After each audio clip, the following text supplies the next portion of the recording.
amo esportes e eu imagino que você também ame. Mas talvez a diferença entre nós é que no meu caso, apesar de eu amar esportes, eu não gosto tanto de praticá-los. Eu prefiro assisti-los pela televisão. De qualquer forma, eu me considero uma espécie de quase sedentário. Quase porque, mal ou bem, eu costumo caminhar diariamente com a minha esposa num lago que tem aqui perto de casa. Mas se você for como eu, ou seja, quase sedentário, você deve saber que o sedentarismo fragiliza a saúde. Um corpo fragilizado tende a perder batalhas para doenças que eventualmente podem ser contraídas. Portanto, fica a dica de praticarmos atividades físicas para fortalecer o nosso corpo e assim estarmos preparados para enfrentar batalhas que são impostas por doenças eventualmente contraídas. Mas e se as batalhas não forem de natureza física, orgânica, mas sim interior, de alma, como por exemplo o desânimo? Em tais casos, exercícios físicos, prática de esportes não vai adiantar absolutamente nada. O que é necessário então para que nós enfrentemos batalhas dessa natureza, de natureza interior, como o desânimo, e sejamos vencedores?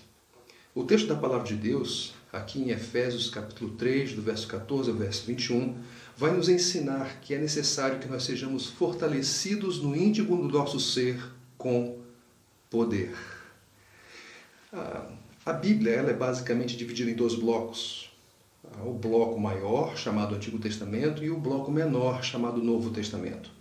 A carta de Paulo aos Efésios se encontra exatamente nesse segundo e menor bloco, chamado Novo Testamento. Nós vamos, como eu disse, refletir no texto do capítulo 3, que vai do verso 14 ao verso 21, da onde eu quero extrair uma ideia central, que é a seguinte: o poder que leva ao pleno conhecimento do amor de Cristo fortalece aqueles que lutam com o desânimo em seu íntimo. Vou repetir. O poder que leva ao pleno conhecimento do amor de Cristo fortalece aqueles que lutam com o desânimo em seu íntimo. Vamos ler então a passagem de Efésios capítulo 3, do verso 14 ao verso 21. Ela diz o seguinte: por essa razão ajoelho-me diante do Pai, do qual recebe o nome toda a família dos céus e na terra. Oro para que, com as suas gloriosas riquezas, Ele os fortaleça no íntimo do seu ser com poder por meio do seu Espírito, para que Cristo habite no coração de vocês mediante a fé. E oro para que, estando arraigados e alicerçados em amor, vocês possam, juntamente com todos os santos, compreender a largura, o comprimento, a altura e a profundidade, e conhecer o amor de Cristo que excede todo conhecimento, para que vocês sejam cheios de toda a plenitude de Deus. Aquele que é capaz de fazer infinitamente mais do que tudo que pedimos ou pensamos, de acordo com o seu poder que atua em nós, a Ele seja a glória na Igreja e em Cristo Jesus por todas as gerações, para todos sempre. Amém. Esta carta, a carta de Paulo aos Efésios, foi escrita para um grupo de discípulos de Jesus que se reunia em Éfeso, que era a maior e mais importante cidade na província romana da Ásia. Paulo escreve essa carta para encorajar aqueles discípulos. Era necessário mesmo que eles fossem encorajados? Ao que tudo indica, sim, porque quando o apóstolo Paulo escreve essa carta, ele estava preso e passando por dificuldades, e é muito provável que os efésios tinham tomado conhecimento das suas condições, ficaram entristecidos com isso e até desanimados.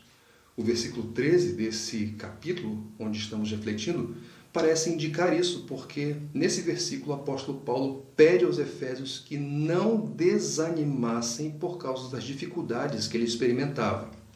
Então, sim, os efésios precisavam ser fortalecidos. E como eles poderiam sê-lo? Os versículos 14 e 15 respondem. Veja só o que esses versículos dizem. Por essa razão, ajoelho-me diante do Pai, do qual recebe o nome toda a família nos céus e na terra.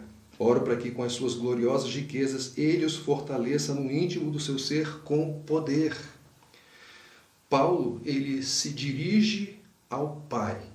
E é muito interessante porque Paulo descreve o Pai Celestial de uma maneira que transmitiria a ideia de que Ele é o Todo-Poderoso, porque esse Pai é aquele a partir de quem todas as coisas vieram à existência, fossem elas coisas visíveis, coisas invisíveis, materiais ou espirituais.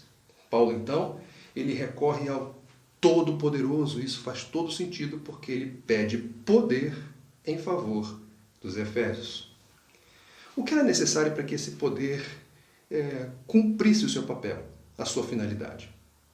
O finalzinho do versículo 17 responde: oro para que, estando arraigados e alicerçados em amor, vocês possam. O apóstolo Paulo, ele, como eu disse, recorre ao Todo-Poderoso em favor dos Efésios, pedindo a ele poder. Mas o que era necessário para que esse poder cumprisse a sua finalidade? Era necessário que os Efésios estivessem arraigados e alicerçados em amor. Paulo utiliza aqui duas figuras, duas metáforas, uma agrária e outra da construção civil. E o que ele queria transmitir com essas metáforas? Bem, assim como uma árvore cujas raízes são profundas e que está plantada num solo fértil, pode crescer segura e dar muitos frutos, assim como um prédio que tem seus alicerces muito bem fundados pode possibilitar uma construção segura e oferecer segurança para as pessoas que vão ocupar aquele prédio, da mesma forma, aqueles que estão fundados, que estão enraizados em Deus, têm todas as condições para não só ter uma vida firme, como uma vida por meio da qual o poder de Deus pode, ou na qual o poder de Deus pode atuar de acordo com a sua eficácia. Muitas pessoas têm plantado as suas vidas nas riquezas. Muitas pessoas têm plantado as suas vidas no prazer sexual. Muitas pessoas têm plantado as suas vidas no reconhecimento pessoal, na realização profissional, mas eu preciso dizer para você que esses solos são solos muito arenosos e que, se nós colocarmos a nossa confiança nessas áreas, plantarmos as nossas vidas nesses terrenos, olha, você pode ter certeza, no primeiro ventinho, na primeira brisa de desânimo que bater em nós, nós vamos cair. Mas aqueles que, por outro lado, têm as suas vidas plantadas no amor de Deus, alicerçadas no amor de Deus, não só são firmes, mas têm todas as condições para que o poder de Deus atue e cumpra a sua finalidade. E qual é a finalidade desse amor? Desse poder? O texto, a partir do versículo 18, responde: oro para que, estando arraigados e alicerçados em amor, vocês possam, juntamente com todos os santos, compreender a largura, o comprimento, a altura, a profundidade e conhecer o amor de Cristo. O propósito desse poder, a finalidade desse poder é produzir conhecimento do amor de Cristo. Que tipo de conhecimento? O apóstolo Paulo fala de um conhecimento em toda a sua altura, profundidade, comprimento, largura. E o que ele quer dizer com isso? Ele quer se referir a um conhecimento em todos os seus aspectos, em todas as suas facetas, em todas as suas dimensões, ou seja, um conhecimento pleno, um conhecimento total do amor de Cristo. É um amor excedente. Agora, o que é necessário, por que é necessário um poder tão grande para que possamos conhecer o amor de Cristo? A sequência do versículo 19 responde: e conhecer o amor de Cristo que excede todo conhecimento. Ou seja, nós precisamos conhecer algo que excede o conhecimento. Está além. Então, se está além, é necessário um poder que nos capacite a ter esse conhecimento. É preciso de um poder excedente para conhecermos um amor que excede o conhecimento. Uma vez que esse poder é dado, é possível que nós conheçamos esse amor de Cristo em todas as suas dimensões, em todas as suas facetas, em seus aspectos, e isso nos dê condições para enfrentar as batalhas interiores, como o desânimo. O apóstolo Paulo, ele encerra a sua oração com adoração. Ele diz assim nos versículos 20 e 21, aquele que é capaz de fazer infinitamente mais do que tudo que pedimos ou pensamos, de acordo com o seu poder que atua em nós, a ele seja glória na igreja, em Cristo Jesus, por todas as gerações e para todo sempre. Amém. Porque Paulo adora no final da sua oração? A resposta básica é a seguinte: ele adora porque ele sabe quem Deus é e o que ele é capaz de fazer. Ele é capaz de fazer muito além, extraordinariamente além daquilo que ele pede ou pensa. Isso significa que aquele pedido que Paulo fez em favor dos Efésios, para que eles fossem fortalecidos no íntimo do seu ser com poder excessivo, Deus tinha e tem toda a capacidade de responder e de dar aquilo que foi pedido. O poder que leva ao pleno conhecimento do amor de Cristo fortalece aqueles que lutam com o desânimo em seu íntimo. Se Paulo fosse nosso contemporâneo, como é que ele lhe encontraria? Como é que ele nos encontraria? Animados?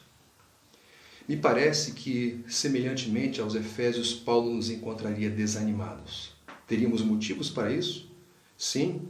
Nós estamos há mais de um ano lutando com uma pandemia e, por vezes, temos perdido essas batalhas.